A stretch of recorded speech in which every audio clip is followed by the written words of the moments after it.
Assalamualaikum warahmatullahi wabarakatuh. Alhamdulillahirabbil alamin. Assalatu wassalamu ala asyrafil anbiya'i wal mursalin sayyidina wa maulana Muhammad wa ala alihi wa sahbihi ajma'in. Amma ba'd. Alhamdulillahirabbil alamin.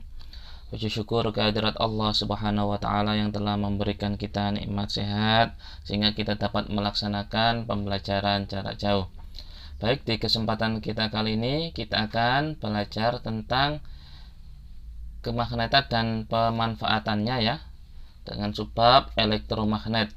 Sebelum kita mempelajari lebih lanjut tentang elektromagnet, alangkah baiknya kita review sejenak materi yang sudah kita pelajari kemarin ya. Oke, yang pertama, kemarin kita sudah belajar tentang sifat kemagnetan pada suatu benda ya. Itu ada 3 macam.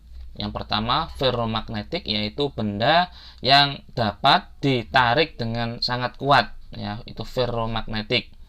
Ini jenis-jenis logam yang dapat ditarik magnet dengan kuat. Yang berikutnya ada yang namanya paramagnetik. Ini dapat ditarik tapi lemah dan dia magnetik, tidak dapat ditarik.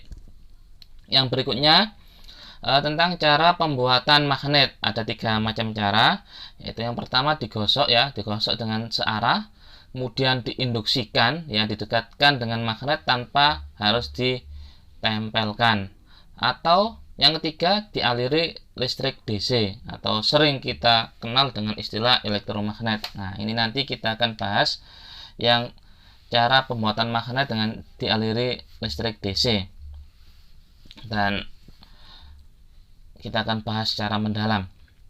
Yang ketiga, kalau kita dapat membuat magnet, kita juga dapat menghilangkan sifat kemagnetannya ya, dengan cara yang pertama dibakar ya, dipanaskan ya maksudnya, atau dipukul-pukul, terus atau bisa juga dijatuhkan dan juga dialiri listrik AC atau listrik bolak-balik, listrik PLN ya. Jadi seperti itu yang sudah kita pelajari di pertemuan sebelumnya. Sekarang untuk bahan ajarnya ya, ini silakan dibuka kembali buku IPA-nya. Mungkin bagi yang belum punya, ini linknya silakan diunduh gratis, dan ada juga handout ya. Oke, langsung saja untuk elektromagnet ya, seperti yang sudah kalian pelajari di pertemuan selanjutnya, yaitu elektromagnet adalah proses pembuatan magnet dengan cara dialiri arus listrik DC atau arus listrik searah ya. Ini saya contohkan 2 macam cara pembuatan listrik magnet beserta menentukan kutub utara maupun kutub selatan ya. Yang pertama yang sebelah kiri, di sini ada sumber tegangan ya, atau baterai di sini, simbolnya baterai. Terus ada kawat atau kabel yang dililitkan pada sebatang logam. Terus kemudian di kabel ini ya, di kawat ini dialiri arus listrik DC. Coba kamu perhatikan, di sini kan ada baterai ya, yang panjang ini menunjukkan kutub positif dan yang pendek sebelah kanan ini menunjukkan kutub negatif. Berarti arus listrik nanti akan mengalir dari kutub positif ke kawat, kemudian kembali ke kutub negatif. Berarti dari baterai ini akan bergerak menuju ke arah kiri, kemudian ke atas lewat belakang dari sebatang logam ya, lewat belakang, kemudian ke depan, belakang lagi melingkar ya. Ini gambar melingkar sampai terakhir kembali lagi ke baterai. Nah, dari sini cara menentukan kutub utara dan selatannya ya, yaitu kita pakai aturan tangan kanan ya, kaidah tangan kanan. Keempat jari kita seperti yang ditunjukkan di gambar yang sebelah kanan ya, keempat jari kita yang telunjuk, tengah, manis sama kelingking ini menggenggam ya, diarahkan menuju arah arusnya. Kalau gambar yang sebelah kiri ini kan arah arusnya kan ke bawah, berarti keempat jarinya digenggam ke bawah. Kalau yang sebelah kanan ini keempat arusnya ini kan mengarah ke atas, sehingga keempat jari kita itu arahkan ke atas. Nah, kemudian ibu jari ini menunjukkan ke arah mana? Kalau yang sebelah kanan ini ke arah kiri, berarti kutub utara ada di sebelah kiri. Berarti titik P ini menunjukkan kutub utara dan titik Q ini menunjukkan kutub selatan magnet, ya, magnet elektromagnet. Kalau yang sebelah kiri, coba kamu bisa praktekkan di rumah ya.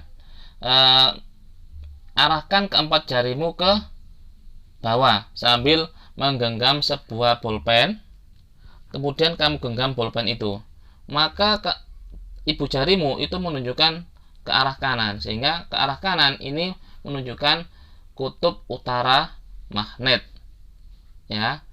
Dan yang arah kiri atau titik A ini menunjukkan kutub selatan magnet, ya. Jadi seperti itu. Saya kira penjelasannya sudah sangat jelas ya. Silakan ditanyakan kembali kalau masih belum jelas. Saya lanjut ya tentang penerapan elektromagnet di kehidupan sehari-hari. Ya. Yang pertama ada yang namanya bel listrik ya. Ini bel listrik yang jadul ya. Yang zaman dulu itu memakai prinsip elektromagnet. Yang sebelah kiri ini adalah skemanya. Yang sebelah kiri adalah skema, yang sebelah kanan ini gambar bel listriknya. Ya, untuk skemanya yang ini yang saya tunjukkan ini adalah baterai ya, atau sumber tegangannya, sumber tegangan DC. Kemudian sumber tegangan DC-nya ini dihubungkan ke kumparan ya, kumparan kawat. Nah, dari kumparan ini ketika dialiri arus DC itu kan nanti akan menghasilkan magnet. Nah, magnet ini akan dipakai untuk menarik ya logam. Logamnya itu yang ada di sini. Nah, ini logam penghubung dari kabel ya menuju pegas dan lengan pemukul, kemudian kembali ke baterai.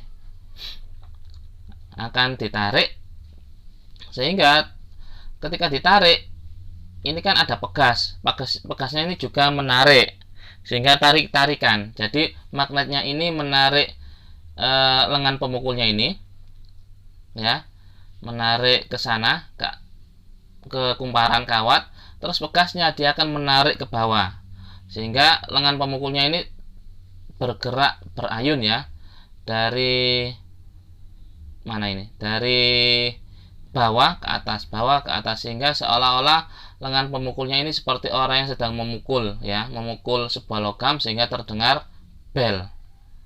Yang sering kita dengar dengan istilah bel itu. Jadi gitu. Itu cara kerja bel listrik ya. Yang berikutnya ada yang namanya saklar listrik. Ya, ini gambar saklar listriknya. Jadi ini skemanya, bagannya. Di sini ada pegas untuk menarik tuas lengannya ini. Kemudian di sini ada kumparan ya, kumparan elektromagnet. Ketika dialiri listrik, sumber arus DC ya, dia akan menarik lengan besinya ini ke bawah. Nah, ketika dia tertarik ke bawah, ini kan jadi off, maka listriknya jadi mati. Nah, ketika mati ini kan magnetnya hilang, kemudian tertarik oleh pegas sehingga tertarik lagi jadi on. Begitu juga seterusnya, jadi mati hidup dan seterusnya ya. Itu cara kerja saklar listrik ya. Yang berikutnya yaitu telepon ya. Kalau telepon ini yang dimaksud dengan penerapan elektromagnet pada teknologi telepon itu adalah sound dan mikrofonnya ya, yang ada di gagang telepon ini. Jadi kita bahas satu persatu ya, pada soundnya ya, yaitu bagian yang menerima suara, yang mengeluarkan suara, itu terdapat sebuah sound yang di dalamnya itu mengubah energi listrik, ya, arus listrik menjadi sebuah getaran-getaran. Kemudian dari getaran-getaran itu akan menghasilkan sebuah suara, ya. Jadi di dalam sound itu kan ada yang namanya membran, ya, selaput membran tipis, ya. Kalau dia dialiri listrik, dia akan tertarik terus kemudian kembali lagi. Nah, akan terjadi kayak getaran-getaran, ya, sehingga menghasilkan gelombang suara. Kalau yang untuk mikrofonnya di sini, ya, itu dia akan menerima suara, ya, suara dari orang yang menelpon, sehingga suara itu akan menggetarkan membran yang ada di mikrofon sini, ya. Dari getaran-getaran itu akan dirubah menjadi energi listrik. Ya, jadi seperti itu. Itu beberapa contoh elektromagnet dalam kehidupan sehari-hari. Silakan dicari lagi beberapa contoh yang lain, ya. Silakan dicari beberapa contoh yang lain penerapan elektromagnet dalam kehidupan sehari-hari. Mungkin itu saja yang dapat saya sampaikan. Ada yang perlu ditanyakan, silakan ditanyakan ke WA saya, ya. Setelah itu, ini saya ada tugas, ya, cuma 2. Yang pertama, sebutkan 3 contoh teknologi lain, ya, selain yang sudah saya jelaskan tadi. Silakan cari di Google penerapan teknologi lain yang menggunakan elektromagnet. Yang kedua, ya, ini ada sebuah peristiwa, ya, ada sebuah batang besi, batang peki, ya, dililitkan dengan kawat, ya, kawat atau kabel, kemudian dihubungkan sama baterai.